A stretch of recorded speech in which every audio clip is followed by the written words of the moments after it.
Hello and welcome to the Epitome. I'm your host, Nathan Bozeman. Today, I have a very special guest. I am joined with Pat Flynn, and we're going to be discussing his book right here, The Best Argument for God. Pat, very good to have you on, brother. How are you doing this morning? It's a pleasure to be here, Nathan. Thanks for having me on your program. Yeah, I first of all just wanted to say I really enjoyed the book. And I think that this is one of those books that I would highly recommend to people who are getting into the philosophy of religion. I think the other one I would go to is Josh Rasmussen's book, How Reason Can Point to God. I think that's another easy one to point people to. But this is probably going to be on the top of that list as well from now on. I wanted to ask really quick before we hop into the discussion, what would you say is the biggest takeaway you want people to get if they were to buy this book? What, as an author, if you could have the perfect scenario of every reader walk away with this lesson, what would it be? Yeah, wow, that's a big question, and I might need a minute to answer it. Sure. But first, thank you, because that's very kind. And Josh is a great friend of mine. He's a brilliant thinker. He's a brilliant writer. So he was an inspiration for sure. And one of my other major inspirations was a thinker named Mortimer Adler. And if people aren't familiar with him, I suggest that they check out some of his work, because he was always somebody who could make difficult ideas, accessible without losing rigor. And so that was sort of what I wanted to do with this book, is have something for a popular audience. It's not necessarily easy, but it's doable, so long as you're willing to, put in a little bit of effort and work. So, trying to hit that balance between accessibility and rigor was important to me. And Josh is just a wonderful model there. What's the takeaway for this book? I guess there's two things I would want people to come away with after reading this book. One is at least having conceptual clarity about what we as classical theists mean by God. A lot of times, Nathan, as you know, when it comes to debates concerning religion or God, there are attacks on a position that are not entirely representative of what a lot of the philosophers in perennial philosophy were thinking about when they thought about God as the fundamental, ontologically simple, primary reality, if you will. So one thing I would hope is, maybe if somebody was a skeptic or an atheist coming into this book, maybe they don't even have to think that they need to change their mind on a whole lot of stuff, right? They might actually even be able to think, all the reasons that I was an atheist before still seem pretty good, but they just apply to a certain conception of God that is not the only one in town, right? And I think that that's actually something that happened to me, because I used to be an atheist. I used to be a naturalist, and I had all sorts of objections to theism. And I sort of discovered this other very rich tradition of classical theism with all sorts of different thinkers that are in that tradition. And I started to see a very different picture of God that was a lot more attractive to me in terms of a worldview, in terms of ultimate explanations and intelligibility, that was immune to a lot of the sort of skeptical attacks that I had, right? So that's kind of nice, because I think it allowed me to save a little bit of face, right? It's always you do that, right? I wasn't entirely wrong, I wasn't entirely an idiot. So maybe people aren't 100% this is knocked down, I'm totally a theist now. At least maybe they'll come away thinking, okay, there's a new way to think about this. That would be cool to me, if they left with that impression. And then the other one is just hope, man. I think that the theistic worldview has a lot of practical implications for how we live, what the source of ultimate purpose or meaning and all that. These are obviously deep questions that are tied very significantly to what one's world picture is. And I think the theistic one, even if it can't answer every pressing question you have about all the dark corners of the world, at least gives you a picture that is, I think, ultimately hopeful and optimistic. So that would be on the more practical side. I hope people would leave with that impression. Yeah. That kind of reminds me, Gavin Ortland recently made a video about how a lot of people misunderstand the cosmological argument, and they ask, well, who created God, as their response, right? Kind of what you were saying in your first answer. You were saying you want people to walk away with a new vision of what we mean when we talk about classical theism, because that would be obviously a misunderstanding of what we mean when we say God. If you're asking who created God, then it's clear that you don't know what we mean when we use the word God. Yeah, that's actually great. Maybe we should spend a minute on this, because this can be a really good I like objections, right? Because objections are argument testers. They can help us to find conceptual clarity. So they're good things. We should try and lean into objections and learn things from them. And the who created God objection has a certain amount of force. In fact, sometimes theists will dismiss it out of hand, but I think we can strengthen it to show that it's not a silly objection, because we can think something along these lines, right? Is that if God is not relevantly different from all the sorts of things that we think require what's called a hetero explanation, an outside explanation, right? Then it does seem perfectly legitimate to ask the question of, okay, well, who created God? What produced God? What put God's parts together? Any of these sorts of things, right? And I don't think it is satisfying enough to just say that God like somehow is in less of a need of an outside explanation, right? Like God has fewer brute facts about him or fewer component parts, the nature of which doesn't demand their unity, right? That doesn't seem right to me. It seems like we need to kind of escape all those contingency implying features altogether. And then starts to get us towards the tradition of apophatic theology. And this is how a lot of traditional thinkers thought about God, because they would reason broadly like this, right? They would say, contrary to certain memes, they never thought that everything has a cause, right? No cosmological reasoner has ever committed themselves to that premise, and I mean it. No serious one in the history of philosophy. Not Aristotle, not Plato, not Aquinas, not Augustine. There's not a single one that ever commits themselves to that premise. In fact, it's something of the opposite. They'll think, well, something exists. Just take the fact that something exists. Can that have an outside explanation? I think the answer is no, because outside of something is nothing, right? Nothing can't be the cause of anything. Or you could think in terms of the totality of reality or the complete collection of everything real. Just run the thought experiment. Think like, could that have an outside explanation? The answer is obviously not. I think like definitive, right? And this is kind of weird, right? This kind of puts you in a weird position because on the one hand, it seems like the vast majority of things do have outside explanations, like contingent things, like I do. I came from my parents. I seem both sort of dependent in a sort of linear sequence, but also a hierarchical one. Like I'm dependent here on now on certain aspects of reality that are in a way more deeper and fundamental than myself, right? So I seem like something that has various lines of causal explanations, right? So most things seem to require an outside cause.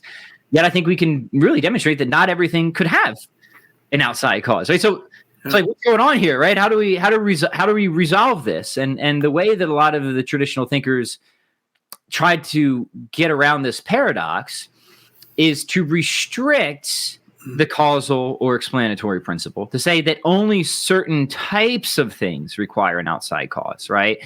Contingent things or composite things, changeable, mutable things, or things with a finite restricted essence that sort of bounds their intelligibility. These are the things that always point beyond themselves, searching for some source that can render them more fully intelligible, why they exist or why they have the characteristics that they do, right?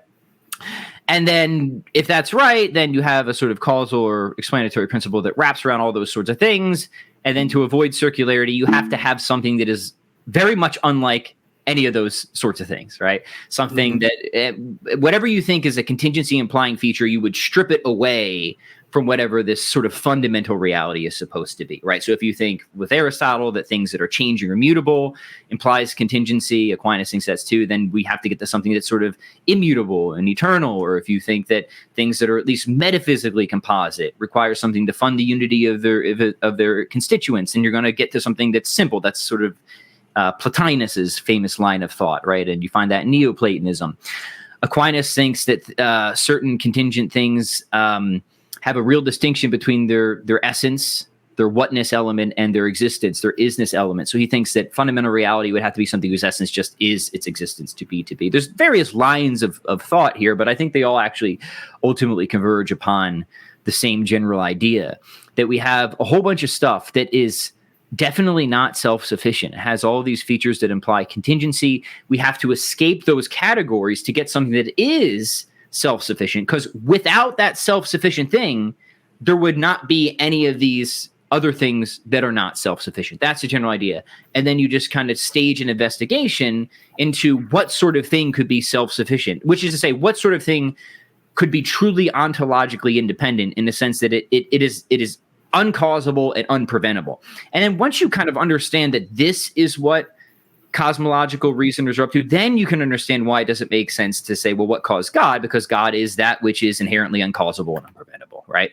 But there's principled reasons for thinking that that sort of thing has to exist, if that makes sense. Yeah.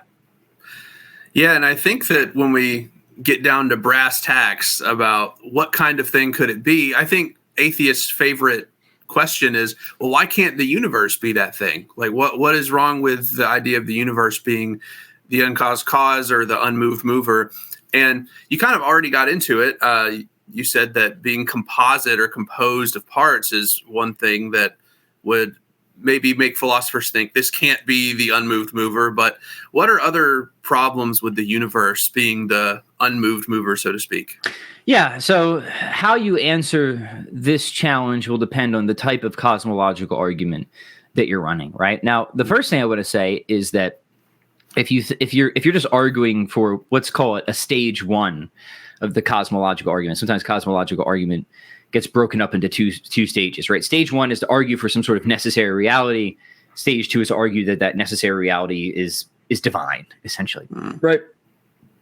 Now, if the skeptic is pressing, well, why can't the universe be this uncaused necessary reality? Let's just take a minute to celebrate that we've made progress. Like, that's stage one. Check, right? We're good, right? We agree on the first stage of the cosmological argument. And in fact, I think, I don't have a survey to prove it, but it seems like this has been genuine progress. Like, it seems like a number of skeptics have increasingly sort of accepted, the contingent order seems like it needs to be grounded in something necessary, right? Like, it can't be contingency through and through. And I think that's pretty cool, right? And then we can start to have arguments about, well, what is that thing? Are there many things? Is it just one thing, right? And there's different proposals here from skeptics. So how do I like to address it? Well, I prefer to address it through Aquinas's metaphysical system. And there's pros and cons to this approach, right? One is that it requires signing on to a particular metaphysical program that not everybody is necessarily going to sign on for. But I think it's actually a really good metaphysical program. Aquinas is broadly an Aristotelian with a few modifications. I think of Aquinas' metaphysic as sort of like the completion or the high point of perennial philosophy, the best of Aristotelianism, the best of Neoplatonism. So I think these guys are all kind of like in the same tent. Lloyd Gerson, one of the best scholars on Plato, he calls this big tent Platonism. So that's kind of what we're working with, right? It's a constituent ontology that's very Aristotelian, but at the end of the day, Aquinas has what might be called a thick conception of existence. He thinks existence is something that things actually have or better participate in. It is attributable to concrete individuals, right? Now, if you follow Aquinas, and there's kind of a lot in his system, I think he gives you if you run a cosmological argument in his system, it's really, really robust. And by that, I mean that if you wind up with a being whose essence is his existence, you can just daisy chain all the divine attributes with Aquinas' system. For Aquinas, if a being just is pure, unrestricted existence, it's going to be pure actuality. And Aquinas has this theory of convertibility between being and goodness. So if it's purely actual, it will be purely unrestrictedly good, or absolutely versus relatively perfect. Its nature will just be to exist. So it won't even make sense to ask, well, why does this thing not exist, right? For Aquinas, since it's purely actual, it has no intrinsic passive potencies to actualize. It's immutable. It's eternal. This is going to be something that's outside of time. It's qualitatively unrestricted. So it's not going to be an ontological complex with various properties that are grounded in it, right? And if you understand all these things, you're just ruling out any possible physical candidate, right? Because whatever physical realities are, it's definitely not what we're describing here, right? So I like that approach is a lot, because also for Aquinas, a being whose essence is his existence is going to be essentially non-multipliable. For Aquinas' metaphysics, you need ontological composition to have real multiplication. So God will be in principle one in Aquinas' system. not just like it just happens to be one God. There's metaphysical reasons why there can only be one God, right? So that's really, I think that's really good. Like Aquinas never had a gap problem. That's what I like to tell you. Like the gap problem was not a problem for Aquinas. Now people will push back on that and be like, well, hold on, I'm not into all this Aristotelian stuff. And then there I just want to say, well, that's just a different debate, right? Because I think you should be. Like it's a really good metaphysical system to explain a lot of issues in philosophy, including identity through time, is real essentialism, the problem of the one and the many across different orders of being, essence, existence, form, and matter. Like, so it's a system that does a ton of really fruitful theoretical work, descriptive and explanatory metaphysics. So I would just motivate it that way. So that's one path, but set that aside. I mean, here are some other things. That's my favorite path, but let's say I don't go that way. What are some other things I think we could say? Well, sometimes people worry with cosmological arguments that you're committing like something of a composition fallacy. Well, okay, maybe any one contingent thing might have a cause, but why think that the entire collection of contingent things has a cause, right? Just because every individual human being has a mother doesn't mean there's a mother of every human being, right? Some sort of quantifier shift fallacy or something like that. I actually think they're committing a fallacy. It's a fallacy of construction, right? And it's so first off, not all parts, the whole reasoning is fallacious. If every brick is red, the wall will be red. Some properties are clearly diffusive, right? But it just seems to me fundamentally absurd to think that you can just cobble together a bunch of contingent things and then produce a necessary reality. Like that just, I'm sorry, but that just seems like absolute preposterous nonsense, right? It's just like magic, right? It's like appeals to emergence, right? It's like, well, what do we mean by emergence, right? And even if emergence is possible, we want to know, how is it possible? How could things emerge? And I think if you only have contingency on the scene, you're not going to get necessity, right? I just think that that's clearly like a construction fallacy, right? You're not going to get a purple tower out of only white Lego blocks. It doesn't matter how many you have. It doesn't matter how you arrange them, right? There is just a qualitative abyss here, a categorical abyss that will not possibly be traversed, right? Yeah. So I'm not too concerned about that. If you just think that, so what else might they say? Well, maybe it's just necessary and we don't have to explain why it's necessary. That's deeply unsatisfying. And maybe they'll try to say that, I don't know, some entity is necessary or it's a law of nature that it's necessary. The thing I want to say there is necessity is not an explanation ender, right? In fact, we often explain various necessary things or truths by appealing to deeper causes or axioms. I mean, this is the study of mathematics, right? We have all sorts of necessary truths and we explain them, right? So just calling something necessary not only does not automatically mean that we have an explanation, and sometimes it makes matters worse, right? If I just, and I think this is a clear example, like Nathan, if they said, well, why is it, imagine, let's go back to the cartoon example. Why is the earth stable? Well, it's balancing on a turtle, right? Okay, well, why is that turtle there? Well, it's balancing on another turtle. Okay, why is that there? Another turtle. Why is that there? Well, that turtle's necessary. What kind of look is somebody going to give you if you say that, right? They're going to be like, well, hold on, like, not only did you not really explain to me like what I felt like I needed to explain, but by just telling me that last turtle is necessary seems to make matters worse. Now there's only more confusion and more mystery, right? Yeah. And I think if you're with me on that, I think what you realize is that like there's just not something like relevantly different about a turtle that it makes sense to just suddenly think that turtle is necessary. Like just even if it just came first, right? Just being like temporally first doesn't seem like a relevant of enough difference to just suddenly magically make something necessary. So I think that like upon close inspection of the various proposals that naturalists will just give, we can see that we don't have enough of a relevant difference to actually ground the sort of ultimate explanation we're looking for, or even to explain why this thing could be necessary. And I think we do want that. I think we want an explanation of why or how something could be necessary in the first place, which I think we get with God. I don't think you can get that with any natural reality. And also, just tie that to the idea that just calling something necessary just by itself often isn't very much of a satisfactory explanation overall to begin with. So something in those, like in that general direction is how I think honestly, I think there's lots of ways of dealing with it. It's more of like an abundance of options to choose from. And then just depending on the sort of conversation you're having, you could maybe go in any one of those directions. Yeah. Yeah, I think my favorite response to that is one that you mentioned. It's the idea that if we ask what the universe is, it's like the collection of all contingent reality, and it's like the mereological sum of contingent things. And so, how could like the whole be basically distinct from the sum of its parts? Speaking in terms of modality, like how could like if I'm part of the universe and I'm contingent and you're contingent and this coffee cup's contingent, how could the collection of all contingent things suddenly be necessary? I think that that is a really interesting question. And like you said, people want to say we're maybe committing that the fallacy from part to whole. I think it's called the fallacy of composition. But yeah, it's like kind of like you said, it doesn't make any sense to say that the whole or the collection of the whole would suddenly become necessary just because there's more.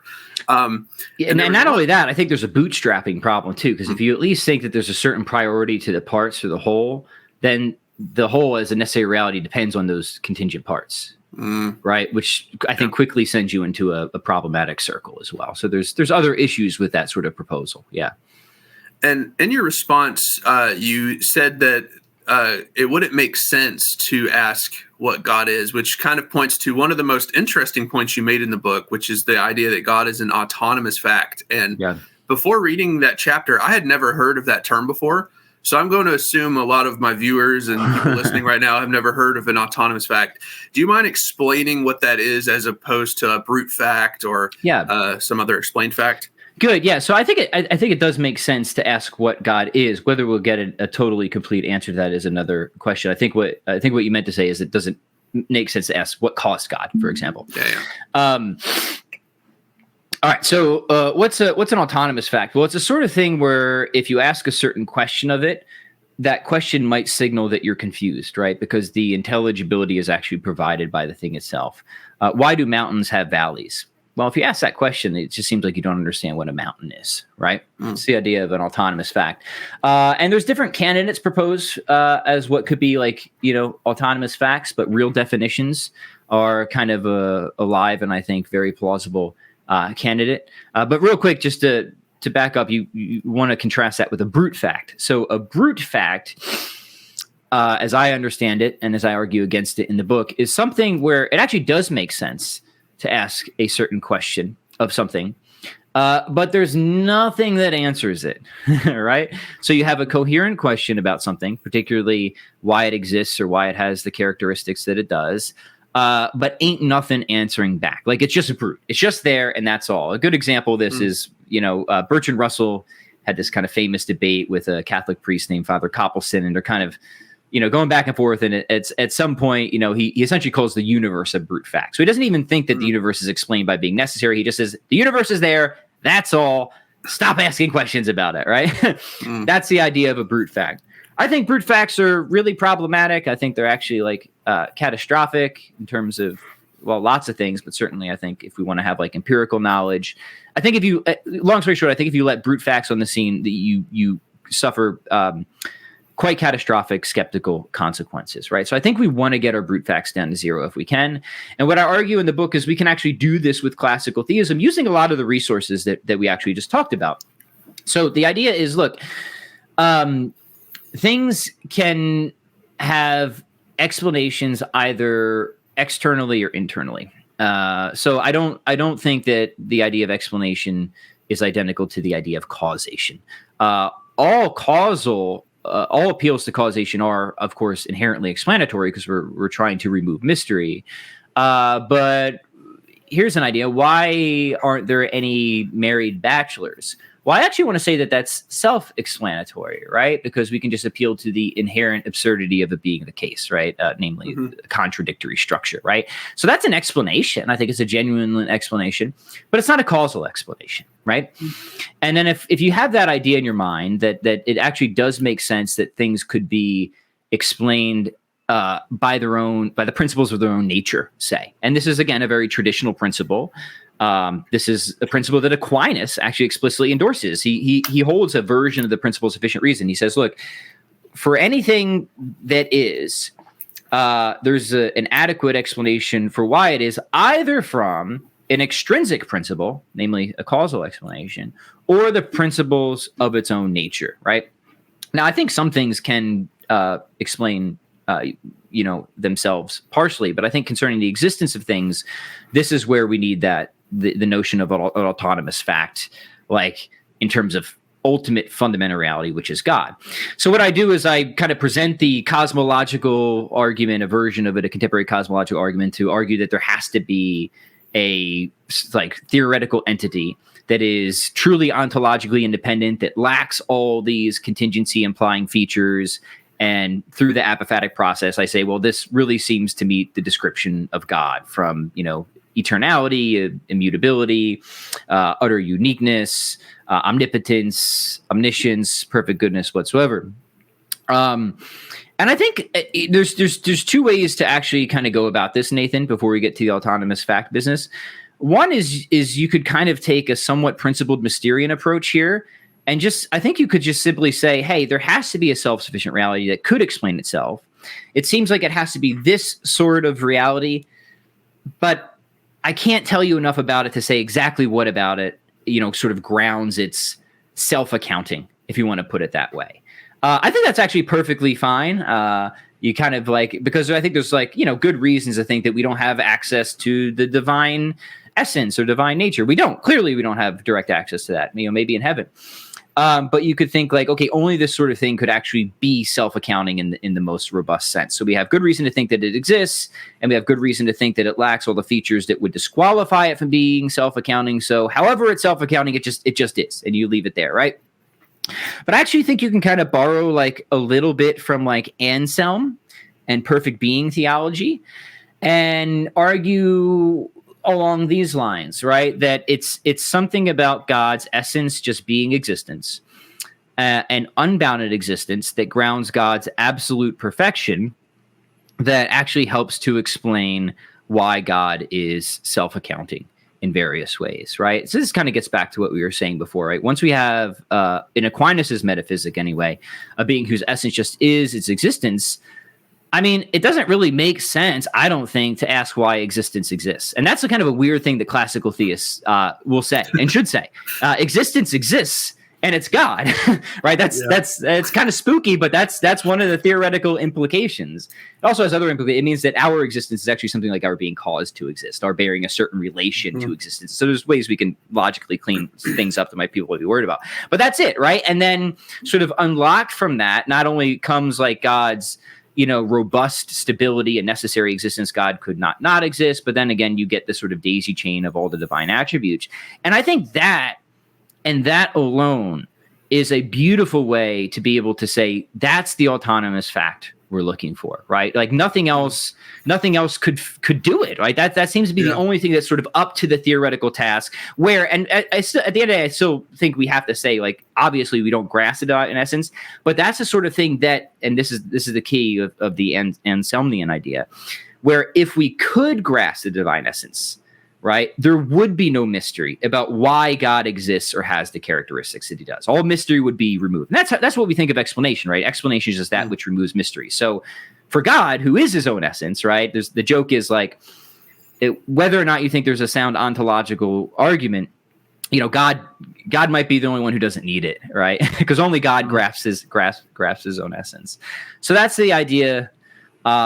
Then whether you think you can go further with the Anselmian lines, or you kind of take that principled Mysterian approach, I think both are good. As you know, I'm a little bit pushier in the book. I'm a little bit more optimistic. I think we can give very good reasons to think we need that autonomous fact, and only the God of classical theism can fill that theoretical role. If that makes sense, yeah.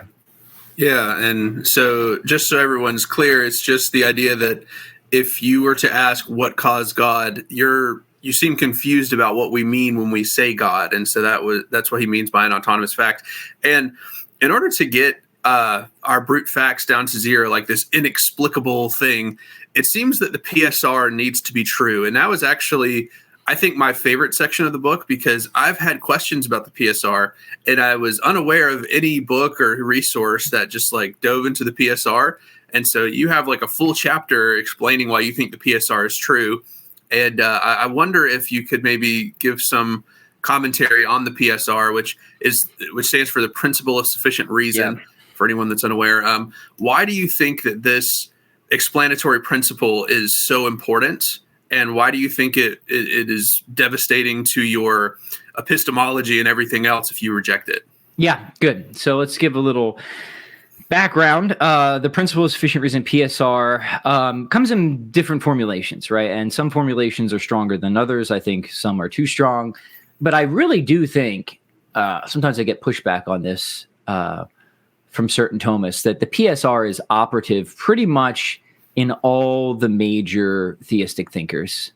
So I think, like, if you're a theist and you're into cosmological reasoning, like, you better be ready to defend some version, even a restricted version, of the principle of sufficient reason. And in fact, you find it sometimes called the principle of intelligibility. And this makes sense in relation to what we're talking about. So think about it this way. Does every coherent question have an adequate answer, right? Concerning the whole of reality? If you think yes, if you have this deep intuition of intelligibility, right, that every coherent question that can be asked about reality has an adequate answer, then I would say that is a commitment to the principle of sufficient reason, right? Now, there's certain complications about whether we need, like, contrastive explanations or stuff like that. I reject that idea. I don't think we need contrastive explanations. I actually think you can get them, but I don't think you need them. But we won't go down to the deep complications yet. Let's just go back to Aquinas's, like Aquinas, when he says that he thinks that everything, can be accounted for either by an extrinsic principle, the principle of its own nature. Like, to me, that is him. Even though he doesn't explicitly use the term PSR, that was after Aquinas, right? That is a commitment to the PSR. Okay, so why think that this is true? Well, there's one of the best thinkers on the scene today who defends PSR. He's got a whole book on it, is Alexander Proust. So he's got if people really want to dive into this, just check out his Principle of Sufficient Reason and Reassessment. It's one of the most brilliant works of philosophy, honestly, which is no surprise because Proust is just brilliant in general. But he builds a cumulative case. So let me give and I have a few novel points of my own. But let me summarize a few bits of motivation for why I think you should hold a PSR. One is it seems like we can use inference to the best explanation, right? Like, the world just seems to behave as if PSR is true, right? Like, we find things in the world and we search out causes and necessary conditions, and we typically find them. We certainly don't assume they just popped out of nowhere, right? That there's no explanation for why these things are here rather than not. And I think it's not crazy to think that if PSR is false, that the world just wouldn't be as orderly and stable as it is, right? So it's just like, yeah, you look, and I think this is why it's so intuitive. Like, the world just seems intelligible, right? It acts as if PSR is true. Doesn't seem to act as if PSR is false. Okay, say whatever you want about spooky quantum stuff. I don't think there's any legitimate counterexamples there. So yeah, that's a really good reason. Science and philosophy seem to presuppose PSR. Certainly they look for explicability arguments, which I think is just the equivalent of PSR, right? So it seems like if you're doing science and philosophy and you're trying to explain things as far as you can, you've really got PSR in your back pocket. And if you're going to deny PSR, then you gotta tell me, like, what justifies what you're up to, right? This optimism that you have, that even if we don't see what the sort of story is, and oftentimes we don't, right? Just take a murder case. Like, sometimes we don't know why that dead body's there, right? Right? We're trying to figure it out, and we assume it's not a brute fact, right? We assume that there's some reason that body is there. Or, we're trying to really try and solve some hard question in science or philosophy. We assume that there's some adequate answer to be found. What is that? What's driving that? Again, it's PSR. Maybe it's just an act of faith in PSR, but it's important to understand how deep this is, right? Yeah, epistemologically, right? All sorts of issues, right? If you think things can just, that aren't, like, reliably structured through a reliable network of causes and effects in reality, that's going to apply to our mental states, right? So it's going to apply to my memory beliefs, right? My memory beliefs might just be there for no reason at all, not because they were reliably formed through the history I have interacting with the world, which now means I should be a radical skeptic about the past, including that the world popped into existence 5 minutes ago. So I think it starts to, like, get really bad if you deny PSR, right? or any of my thoughts, right? Again, might not be there because that's causal language. I have good reasons for them. They're based on reasons or certain reliable interactions with the world, but just because they snapped into my head for no reason whatsoever, right? Yeah. And that's a problem because now certainly minimally there goes empirical knowledge, right? I think it's worse than that. I think this like undermines rationality as such, but definitely empirical knowledge goes, right? So there goes science, right? Or at least there goes science as a source of genuine knowledge, we should say. Yeah. And I think that's something, and this is the game of philosophy, right, Nathan? Like sometimes like, all right, maybe I can show you that PSR involves some people think you can. I'm not totally convinced that this involves a contradiction. Some people think you can bring it down to the principle of contradiction. I'm not so sure about that. But even if it doesn't, like, I mean, the costs are just so high.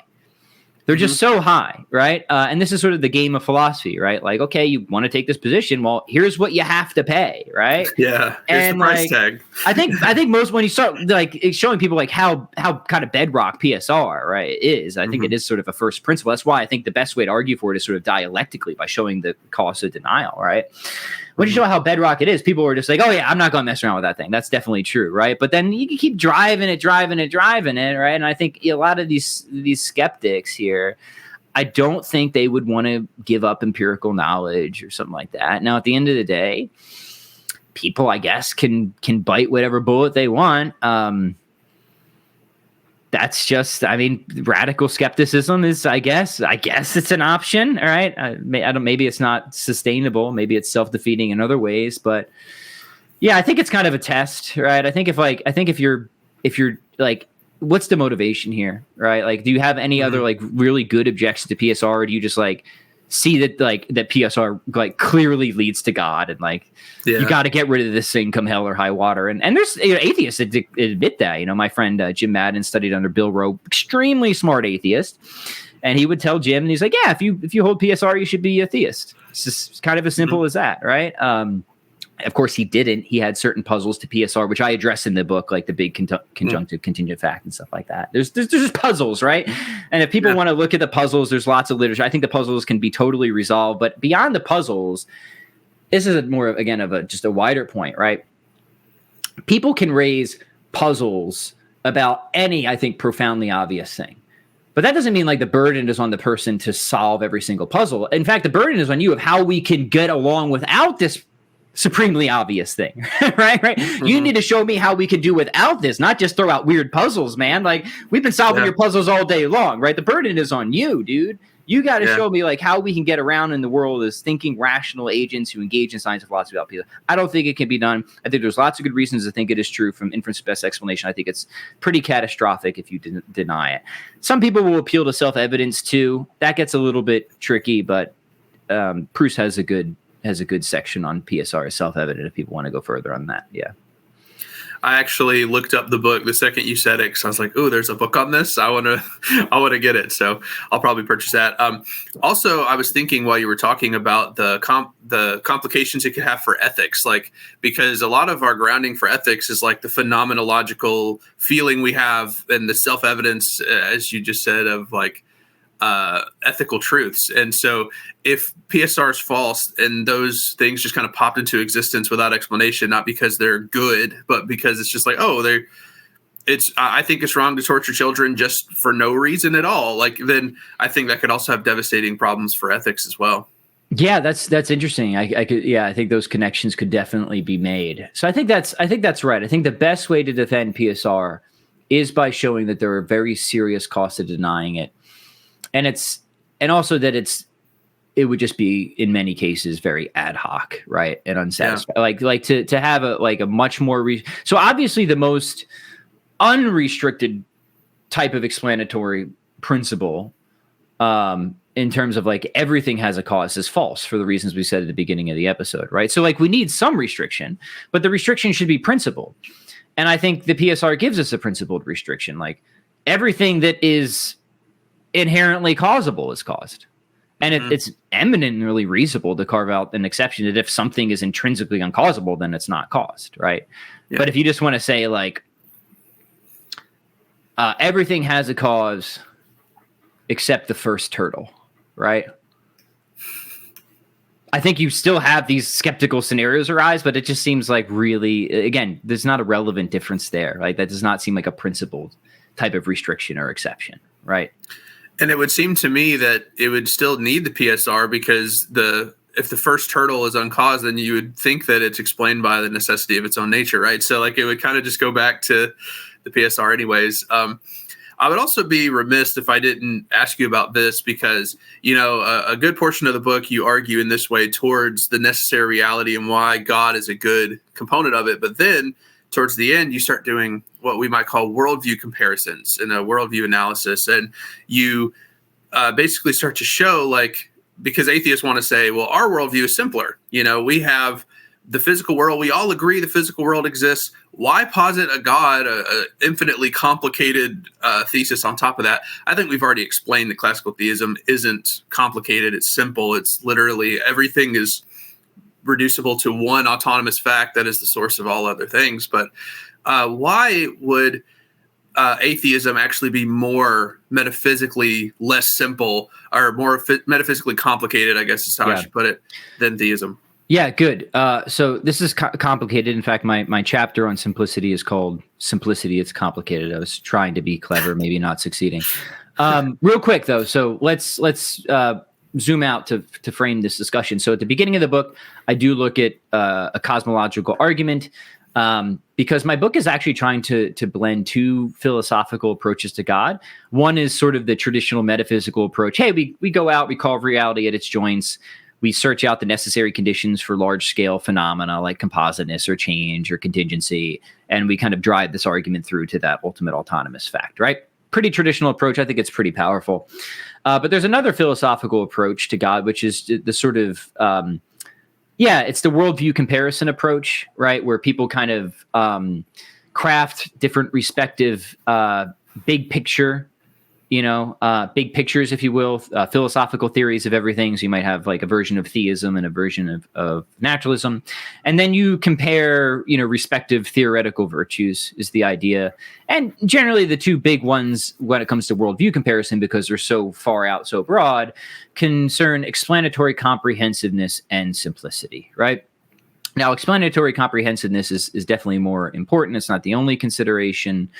But my book is essentially responding to what I think is a very interesting argument, in some ways serious argument for naturalism, which says this: hey, if two theories explain just as much, believe the simpler.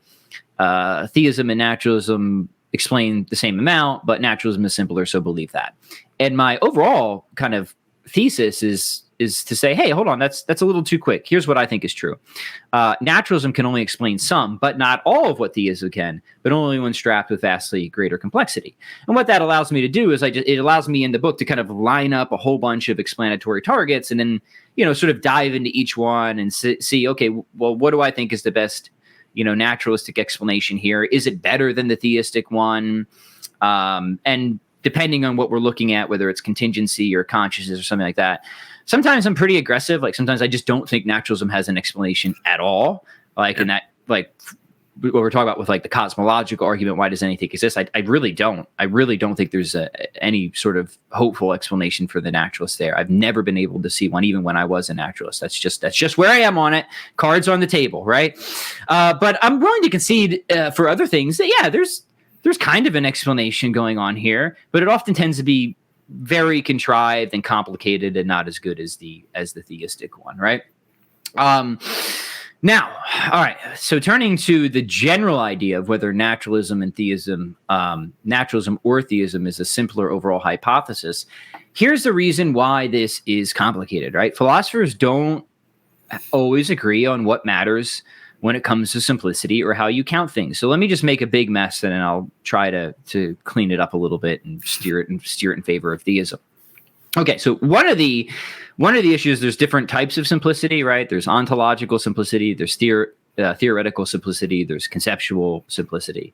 So there's debate over which one of those is the most important? And they don't always totally map. What is theoretically the most simple might not be the most ontologically simple and stuff like that. Okay. I actually think ontological simplicity is the most important, but I won't go to the mat on that right now. But also there's just the issues of where does, and this is, I think, the really important thing, where does simplicity matter most? Like, does it matter how many things you have overall, or does it just matter what's going on at the fundamental level? And I want to argue what matters most is what's going on at the fundamental level. I want to say, along with many other philosophers, that theory explained entities are not a problem. That theory explained entities are not a problem, right? And I think this fits well with a lot of how scientific theorizing works, and also just common sense. Like, is my world picture like seriously harmed if I have like one more squirrel in it than you do, right? Most people are like, it just doesn't seem very relevant, right? Yeah. However, like, what about at the fundamental level? You have one controlling deity, and I have 27. Well, now that seems like a problem at the fundamental level. So like, there's a difference here, right? Like the squirrel, adding another squirrel, even adding another 4 million squirrels doesn't even seem like a problem, right? But certainly, like, I think it is a problem at the fundamental level if you have like 27 controlling deities or entities, don't have to be deities, right? Versus just one thing, right? Like, yeah, it seems there's more ways that things could go wrong, right? With that happening. So I think various thought experiments like that will tell you a few things, right? Even if you don't go with me all the way on thinking that non-fundamental or derivative entities are a totally free lunch, I think you should at least say they're inexpensive, right? Mm-hmm. They don't cost as much in the simplicity game. Minimally, I think you should say that. What really you should be paying attention to is what is going on at the fundamental level, right? And one more complication is it is not right that theists and atheists agree on everything, that we conceptualize over the world in the same way, and then the theists just add God. That is so not true, right? Mm-hmm. The way we conceptualize over the world is radically different between theists and atheists, right? Yeah. I mean, and depending on what you think is going on at the fundamental level, often radically alters your conception of what is going on at the non-fundamental level, right? So yeah, right. So just to give you an idea, right? An atheist might just have, so think of it. Here's a kind of simple way of putting it. The atheist might say, well, I only have contingent things. You have a contingent thing and a necessary thing, right? See, mine's simpler, mm-hmm. right? Well, then I'm just going to say, okay, it's not that simple, bud.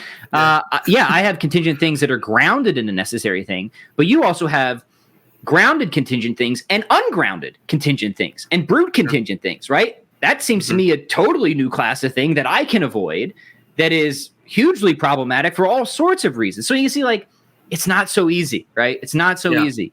How you think about the fundamental should determine how you think about everything that is non-fundamental, right?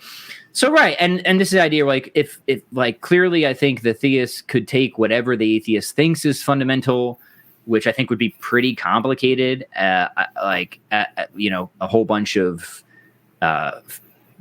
physical things or laws or whatever with all sorts of arbitrary properties and restrictions.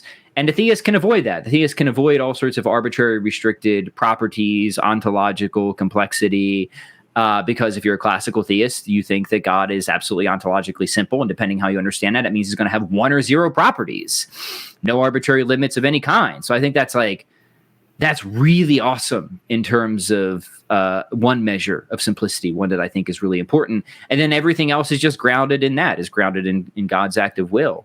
So I think that's actually a really elegant, really economical theory. I do not think at the end of the day, when you actually measure out and weigh all these relevant considerations, what I just tried to make a huge mess of just to show people how complicated this is, that atheism even comes close, but I'll just be more modest. I think at the very best, it would be something like a tie, or something that we just kind of have to throw up our hands about and just say, I give up. I don't know how to measure this stuff, right? And there's some philosophers that do that. I admit I'm kind of in between, right? Sometimes I think, like, either definitely theism is simpler, or like this is just too difficult and too arbitrary how we're making these assessments. Let's just focus on other considerations. It depends on what kind of mood I'm in, I guess. Yeah. Uh-huh. No, I think that's a good point because whenever you really get down into the weeds on this topic, it gets very, very like complicated, and which type of simplicity matters more, like those kinds of questions. So I think it can be a lot of fun. Well, Pat, I've really enjoyed this conversation. I want to wrap this up with one final question. Maybe a theist is listening and they're thinking, wow, my worldview is like, it seems to have a lot more explanatory power and it seems to be much more satisfying than naturalism. What would you say to that person? And then to the atheist that's listening, maybe they're thinking, wow, it seems like my worldview can't really explain all the things. I just realized some difficulties. Pat, you just brought up some difficulties for them, and maybe they're feeling some existential, fear here or something. What would you say to that person who's experiencing that right now? Yeah, so I guess I'll go back to my initial point. I try really, really, really hard, because I used to be an atheist. I was a naturalist myself, to just avoid whatever might seem like tribalistic divisions. I'm super great friends with many highly intelligent naturalists, and what I want to say to them and the theist is like, look, I think we all do kind of like want to figure out what's up, right? Like what is this, right? It's crazy, right? It's just like the fact that anything exists is just like it's existentially frightening, right? I've always thought so since a super young age. I would just like look outside my grandparents' window and be like, okay, this is freaky, right? Like, why doesn't everything just go poof? Not just why does anything exist? Like, I would go to bed at night like, what if I wake up and nothing exists anymore? Which of course means I couldn't wake up. But this is how as a kid, like you're destined to go into philosophy because you have these freaky thoughts, right? By the way, I think God is like a good, way to explain not only why anything exists, but why anything continues to exist, why it doesn't blip out of existence, right? I think God can help you sleep at night. So maybe if you're having some insomnia, being a theist will help. But yeah, I guess I would just want to reiterate a few things. I think at the end of the day, when we look at the sort of most promising naturalistic proposals for the questions that have always struck me as the biggest and most important questions concerning the contingent order, concerning consciousness, human persons, rationality, the moral dimension, religious experience, the dimension of knowledge itself, very complicated, of course. And even provocatively, we didn't get into this here, but I've got lots on this, including my book, the order of suffering and evil, including the intensity and degrees and distribution of suffering, which is often, and I think rightfully so, considered, one of the most serious challenges to the idea of classical theism. I think when we weigh it all out, I do think it is right that theism is the world picture that can explain the most with the least. And in some cases, I think it's a world picture that offers an only adequate explanation to certain very difficult philosophical puzzles. And I want to say that if you have that thinking about this philosophically can be very conceptually purifying. There's many notions of God that I rejected in my atheist days that I still reject now, right? Various anthropomorphic understandings of God. My understanding of God is very big tent Platonist. And if you think about it as a philosophical program and paradigm of thinking about a certain theoretical entity that needs to be able to fill certain roles, I think this can at least lower barriers to entry insofar as it gets you out of thinking like you got to commit yourself to like some particular religion or something like that. I say this as a religious man, right? It brought me to religion, but I understand that, man, there's so many different ideas out there and experiences, sometimes negative experiences people have had, that I think make this sort of investigation more difficult than it needs to be, if that makes sense, right? And I think part of the reason it was so helpful for me is I mentioned Mortimer Adler. When I first started seeing that there was this thing called natural theology, which is just thinking hard about God, right? Philosophical inquiry into the existence and nature of God. He had a book called How to Think About God, and it was subtitle was something like for the modern pagan or something like that, right? Because he wasn't religious at the time. He was very interesting. He went from agnosticism and then through the thought of Thomas Aquinas came to like a broad theism that we've been talking about. Then became, Christian at some point, and then like in his 90s converted to Catholicism or something like that. So he was, moving through his entire life. But that was so helpful for me because, like, man, it was just what I loved, which was just thinking hard about the natures of things in fundamental reality. And it just like totally allowed me to avoid, I don't know, just certain ideas that were inherently off-putting to me for various reasons. So yeah, I would invite people to consider it that way. I think that that's helpful and helps bring people together kind of for a search, for something we can all agree on, which is what the truth is. And then for theists too. Yeah. I think not only are you in a good boat, if you will, theoretically, but I think it's worthwhile to try and understand why that is.